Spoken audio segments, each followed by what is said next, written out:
આપેલી પ્રક્રિયામાં ઇલેક્ટ્રોલિસિસ દ્વારા નિપજ એ મળે છે, તો પ્રક્રિયામાં એ શું છે એ આપણે શોધવાનું છે.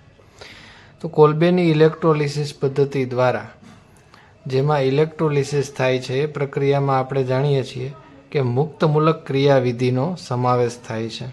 તો કે એની અંદર મુક્તમૂલક બને છે અને CO2 દૂર થાય છે.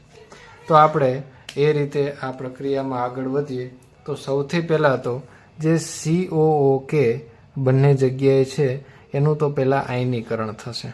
તો આપણે સૌથી પહેલાં આયનીકરણ પ્રક્રિયા લખીએ.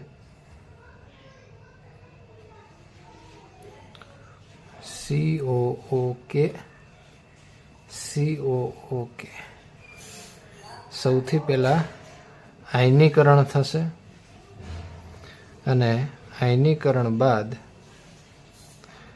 આપણને કંઈક આવી નિપજ પ્રાપ્ત થશે. COO અને 2K+ આવી નિપજ આપણને પ્રાપ્ત થશે. હવે એનોડ ઉપર થતી પ્રક્રિયા.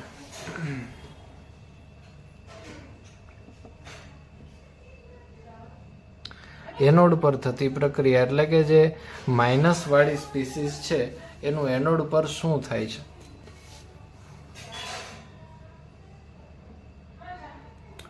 તો સૌથી પહેલા તો મુક્ત મૂલકમાં રૂપાંતર થશે અને CO2 છે એ દૂર થશે.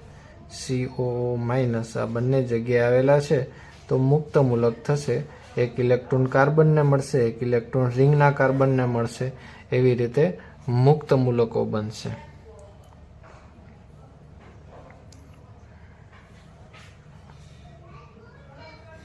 અહીંયા આવેલો છે દ્વિબંધ.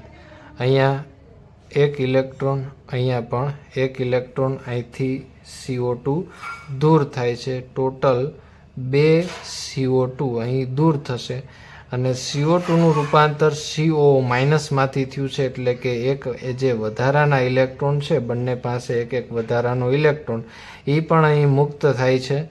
એટલે આપણે અહીંયા દર્શાવીશું 2 ઇલેક્ટ્રોન એ મુક્ત થાય છે. હવે જે આપણને આ સ્પીસીઝ મળી છે એ સ્પીસીઝનું આગળ શું થશે? તો કે આ 2 મુક્ત ઇલેક્ટ્રોન છે એ એક પાઈ બોન્ડની રચના કરશે. એટલે કે જે આ રિંગ આવેલી છે એમાં એક વધારાનો પાઈ બોન્ડ બનશે.